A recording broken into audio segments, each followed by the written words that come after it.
নমস্কার, আমি শম্পা চট্টোপাধ্যায় দা।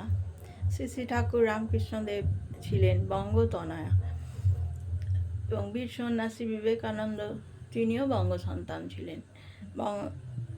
বাংলা তথা ভারতবর্ষ আমাদের ভারতবর্ষের গর্ব এবং সারা পৃথিবীতে পথপ্রদর্শক করিয়েছিলেন এই দুই মানব অবতার। শ্রী শ্রী জগৎজননী মা শারদা ছিলেন, যার পথ অনুসরণ করে অনেকেই আত্ম অন্বেষণ করে এবং তাদের আদর্শে নিজেদের জীবন ধারণ করেন।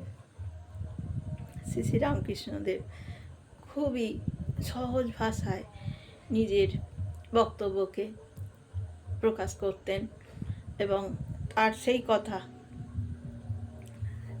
জ্ঞানী অজ্ঞানী সকলেই বুঝতে পারত। গৃহী যারা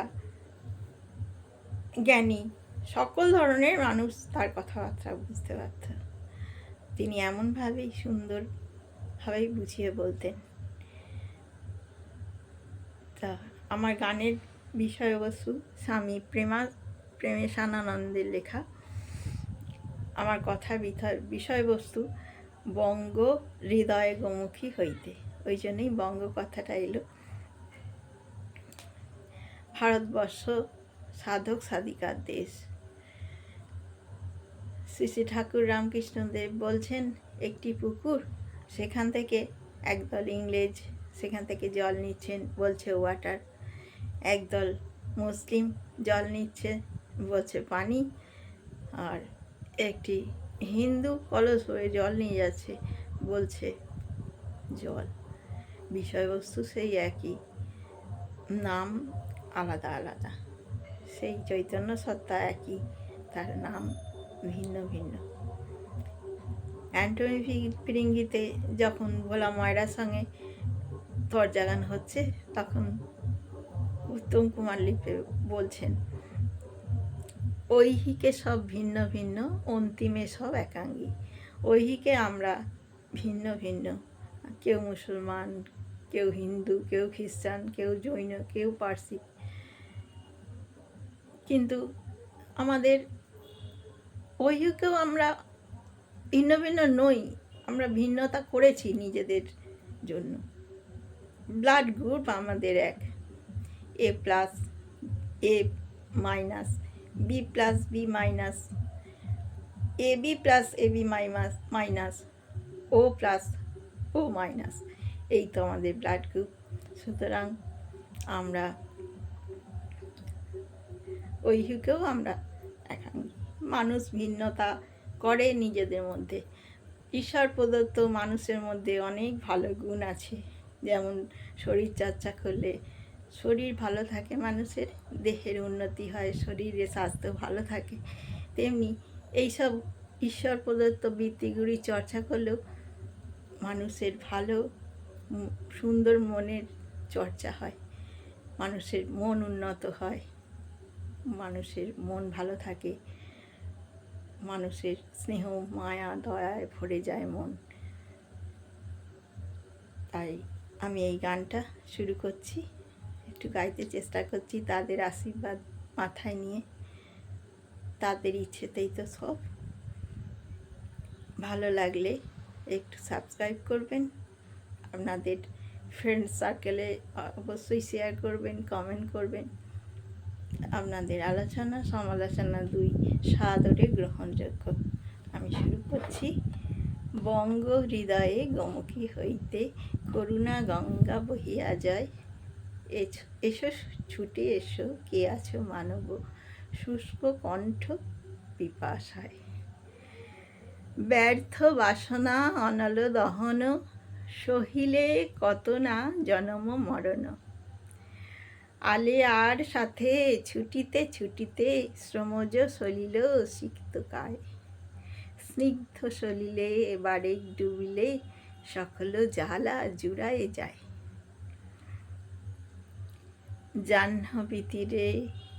জাহ্নবী তীর মানে বলছে ওই দক্ষিণেশ্বরের গঙ্গার ধারের কথা বলছে। কিন্তু জাহ্নবী তীরে তৃষ্ণা কাতর, অন্ধ যে জন খোঁজে সরোবর। আহা, কি অপূর্ব কথা, চোখে জল এসে যায়। বলছে জাহ্নবী তীরে তৃষ্ণা কাতর, অন্ধ যে জন খোঁজে সরোবর। রাম কৃষ্ণ পূত গঙ্গা, ব্রহ্মানন্দ সাগরে ধায়। ব্রহ্মানন্দ সাগর, অরূপ অসীম সচ্চিদানন্দ স্বরূপ, সেই আলোকের থেকে আমরা এসেছি, সেই আলোকেই আবার আমরা চলে যাব।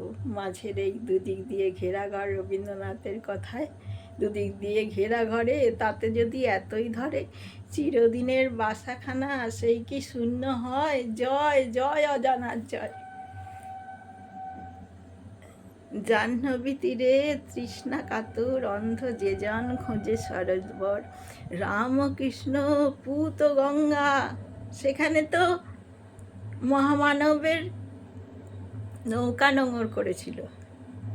এদিকে গিরিশ ঘোষ, ওদিকে মাস্টার মশাই, ওদিকে নটি বিনোদিনী, এদিকে বিবেকানন্দ, বীর সন্ন্যাসী বিবেকানন্দ, আরও কত কত বলবো, মথুরা মোহন, রানী রাসমণি তো অষ্টসখীর এক সখী ছিলেন, সেটা আপনারা সবাই জানেন।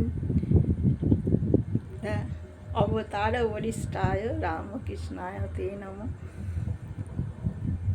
রামকৃষ্ণ পূত গঙ্গা, ব্রহ্মানন্দ সাগরে ধায়। হোক অবসান ব্যর্থ প্রয়াণ, এসো ছুটে এসো ধরি গো পায়।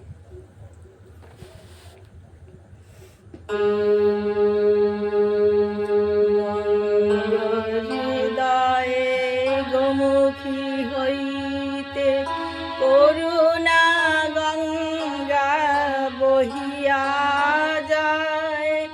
এসো ছুটে এসো, কে আছো মানব শুষ্ক কণ্ঠ পিপাসায়।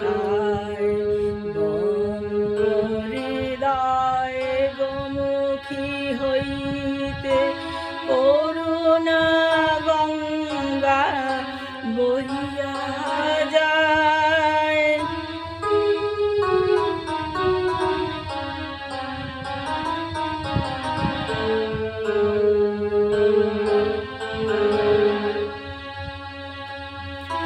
ব্যর্থ বাসনা অনল দহন, সহিলে কত না জনম মরণ।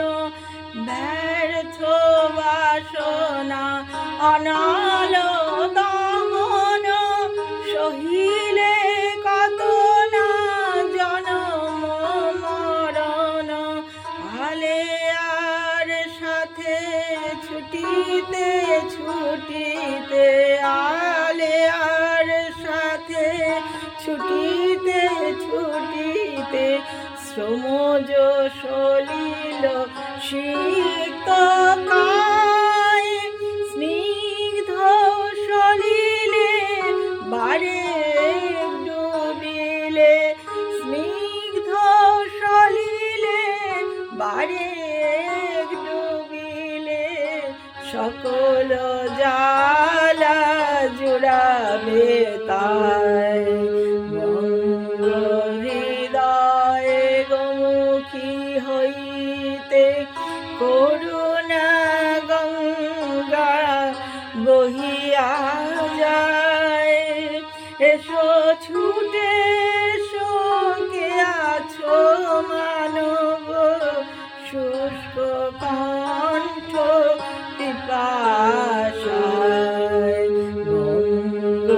হৃদয়ে গোমুখী হইতে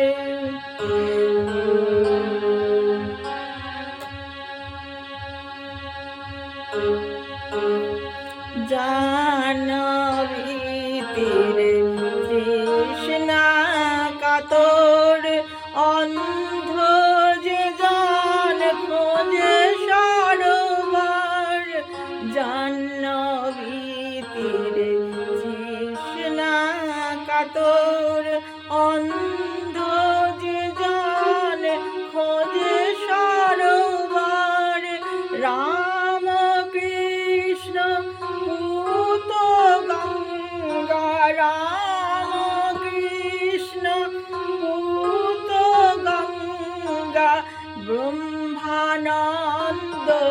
সাগরে ধায় ও কবসান ব্যর্থ প্রয়াণ ও কবসান ব্যর্থ প্রয়াণ এসো ছুটে এসো ধরি গো পায় গঙ্গ হৃদয় গোমুখী হইতে করুণা গঙ্গা বহিয়া যায় এসো ছুটে এসো কে আছো মানব শুষ্ক কণ্ঠ পিপাসায় গঙ্গ হৃদয় গোমুখী হইতে।